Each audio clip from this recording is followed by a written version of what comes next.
Hello and welcome. I am Forlorn Knight. I am a professional Soulsborne challenge runner. I work for Facebook. I am a content creator on Facebook, and I mostly stream on Facebook. But we're not here to talk about Facebook or streaming today or challenge running. We're here today to talk about Dark Souls 4. If you can see this right here. So Dark Souls 4 is a concept that I get a lot of when I'm streaming. I get the question, and this is kind of, I'm setting up Forlorn's Corner, and this is what this is going to be. It's going to be vlogs, and I'm going to basically answer in-depth questions that I get a lot on stream. And this is one of the questions I get a lot of, and it's kind of what I'm setting up for the future. So if people have questions on stream, I can just refer them to my YouTube channel to explain it all pretty much. But basically, I get the question a lot about Dark Souls 4. And I'm going to outline this video in two specific areas. One, why I don't think Dark Souls 4 is possible legally, logistically. And two, why I don't want there to be a Dark Souls 4. Okay, I know I'm like one of the heretics here for explaining that. But, so number one of the reasons why I don't believe that Dark Souls 4 is viable or possible, number one, has to do with publishing.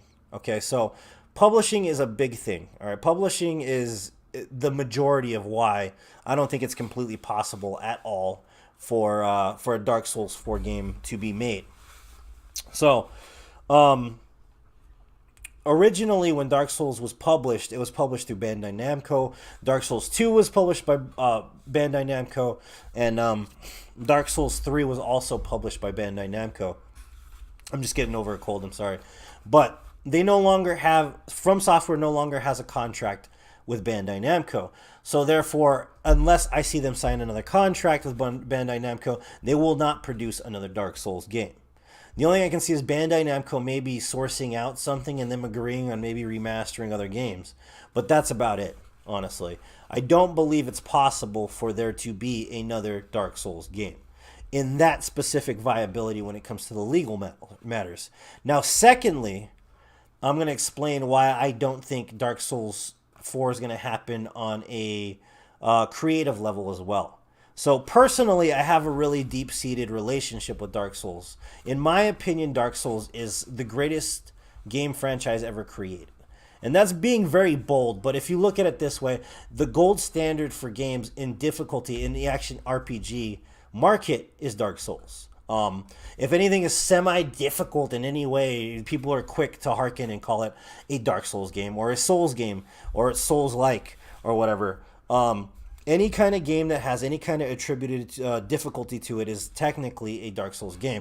And this is one of the reasons why I really enjoyed the game, because I grew up, playing difficult games on NES, on Sega Genesis, the platformers, the old games, the Ninja Gaidens, the Castlevanias, all this other stuff. And what was really missing from my life, as a gamer specifically, was that added element of difficulty, because Dark Souls came out in an environment where there were games that were starting to hold the hands of the people buying them, playing them first, and the thing about Dark Souls, it really rejected that concept and that principle, and that's why I really respected the game. And the game really taught me to respect it in general, with how difficult everything was and how it didn't hold your hand and all this stuff. So in my opinion, Dark Souls as a series is definitely the gold standard when it comes to action RPGs. And that being said, is that the first game I played, the Dark Souls game, really helped me a lot in a very, very interesting way. And a lot of people are like, well, you're a nerd, you got a video game and that's how you cope with life. But the reality is that sometimes it's therapeutic to play games. And Dark Souls, with the experience of the storyline, the character design, the verticality, the level design, the graphic art, the architecture, the characters, the play style, everything about it was unique and something I'd never played before, and I was just altogether so amazed by it because of how amazing the universe felt and how immersive the game was. And so this is where I'm getting into why I don't think creatively it's viable for them to create a Dark Souls 4. Because originally Demon Souls had come out and it was Miyazaki's first game. And Miyazaki Hidetaka, or Hidetaka Miyazaki, excuse me, is the one who's basically the creator, the writer, the director of Dark Souls 1. He had he had helped on Demon Souls, but it wasn't his project completely. It was the way he kind of got his foot in the door, and they gave him a chance, and he ran with it, and it became like a sleeper hit. So they gave him Dark Souls, and Dark Souls was completely his child. Like it was nothing else, you know. And Hidetaka Miyazaki, excuse me, he's a genius and he's an artist, and in my opinion, probably one of the greatest content creators of all time. He's basically like the Steven Spielberg of video games for me. And he believes that each game is a work of art. And he refuses to make sequels, usually. Usually he'll refuse to make sequels. So as a personal choice, when he had created Dark Souls 1, he thought that was the end-all, be-all Dark Souls game. That was going to be the only one. No one was going to produce another Dark Souls game because he didn't want to produce a sequel to a work of art. You know, there was no point. It was the end of that era. It was meant to be the only Dark Souls game. There was never going to be another Dark Souls game. And then Front Software decided, well, we want to make a sequel to, you know, kind of do fan service, but at the same time, we want to cash in. And when the production on Dark Souls 2 came around, Miyazaki didn't want anything to do with it because he only wanted to create one Dark Souls game. So what had happened was they decided to get a director and a writer, and they put it together, and what they had done is they had most of the content created already and stuff, and Miyazaki got very angry because they were changing a lot of the story to suit their universe version of the Dark Souls universe. So he was angry and they fired the guy, the original director of Dark Souls 2, which is big news, and everybody, you know, this is one of the reasons why it gets a lot of static from the Souls community about being not the greatest, not the goodest, you know, the best.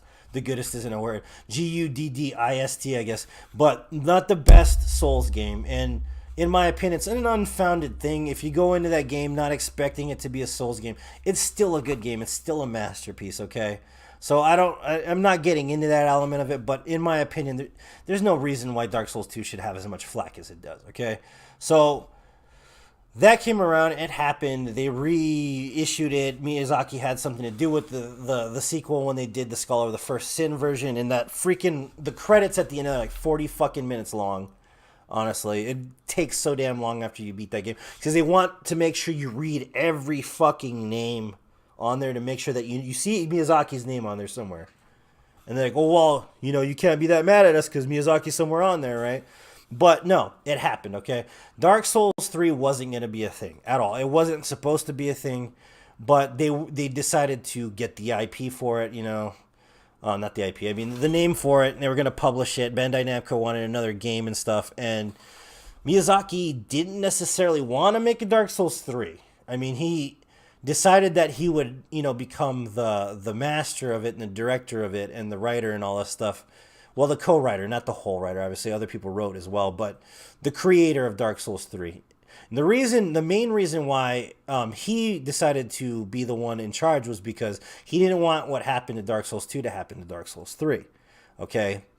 And he necessarily didn't want to make the game, but he did, and it's a masterpiece. In my opinion, it's probably one of the greatest games ever made. You know, depending on your favorite and stuff, some people say it's their favorite because they started there, or some people say it's their least favorite. That doesn't matter to me in any specific demographic. But what I'm saying is that he didn't want to make any more Dark Souls games. He wanted to make one Dark Souls game. Okay? And Bloodborne came out before that, and he was happy with Bloodborne because it was a standalone game. All he wants to make are single pieces of artwork. He doesn't want to make multiples, okay? So that's why those are the two reasons why, viability wise, like, that I believe there will not be a Dark Souls 4, okay? Because Miyazaki doesn't want to make one, okay? He hasn't wanted to make another Dark Souls game. And then 2, because they don't have the publishing rights. Unless they sign back up with Bandai Namco, it will not happen, okay? Number 3, well, in my opinion, this is why I don't want them to make another Dark Souls game, is because of, well, the best way I can explain this is like Call of Duty. Like Call of Duty, Medal of Honor, what is it? Battlefront, Knights of the Old Republic, Mass Effect. A lot of these games represent something I don't want. Call of Duty was a great game when it first started. Don't get me wrong. The franchise, when it started, was brilliant. though it was, a clone of Medal of Honor and all this other stuff, it was still really good and it had its own point and its own relevance. Modern Warfare was great and all this other stuff. But what had happened was there was a twofold thing that happened. Okay, so people wanted sequels. Number one, people wanted sequels. They did. Modern Warfare 2 was amazing. It was an amazing game, right? Because people liked Modern Warfare so much. And when Modern Warfare 2 came out, then it was just, bigger and badder and stuff like that. Then, of course, you had, Black Ops. And then you had Black Ops 2. But Black Ops 2 is kind of where it started to go south a little bit, because at first it was fan service because people kept asking for it. And then it became a money thing. Okay? And I have nothing against the publishers or the developers of those specific games. But in my opinion, after about 20 years of using the same method of creating a game and the same, almost exact same engine, aside from graphics, play style and all this other stuff, it becomes tired. It becomes boring. It becomes stagnant. Nobody wants to play an FPS like that anymore unless they're not bored with it yet, which is a rarity for me because I spent a lot of time playing Black Ops 2. I spent a lot of time playing all the other games. But the reality of it is that at first it was something that people wanted. They wanted sequels. And now it's at this point where it's just kind of lazy marketing, and the whole thing was saturated with FPSs like 2 or 3 years ago, and people didn't want them anymore. And they blamed the developers, they blamed the publisher, for the microtransactions and all this added crap that were thrown on there. But the reality of it is really the consumer's fault, because they kept buying the damn sequels, and they kept asking for more sequels. So what I'm afraid of with Dark Souls is it turning into a Call of Duty Black Ops like 4, or some kind of crappy offshoot of where it originally started. And in my opinion, Dark Souls is something kind of sacred to me. So I don't want the soul to be removed from it.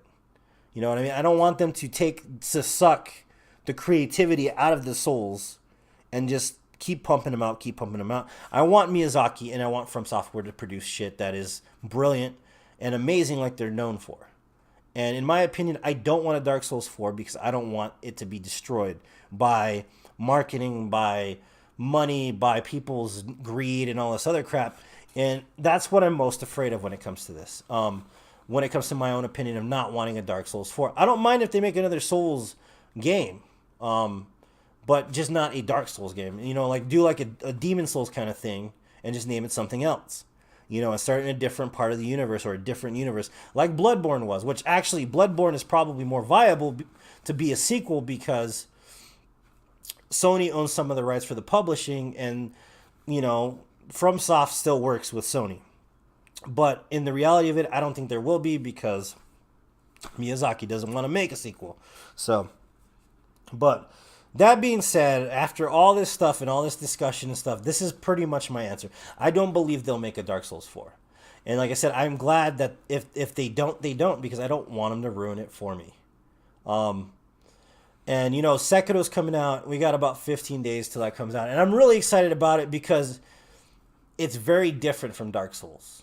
And it's Miyazaki at the top of his game, and From Software does not disappoint at all, no matter who publishes the game. So, that being said, I've just talked way too much, but I didn't expect to make this longer than 10 minutes. And thank you guys for tuning in. If you like the content, I'm going to be doing this more often. I'm going to be doing Forlorn's Corner so I can answer questions that people ask on stream, and I can refer them to the YouTube and stuff like that. But personally, I stream on Facebook. So if you're interested in seeing that, fresh content, brand new content, I would suggest following my page on Facebook and possibly subscribing here as well to get the newest notifications of stuff if I do a Forlorn's Corner video, or you can watch past runs or something like that. But thank you guys for tuning in. I do appreciate it. I very, very, very appreciate it. Anybody that watches me, I will see you guys later. You guys have a good day.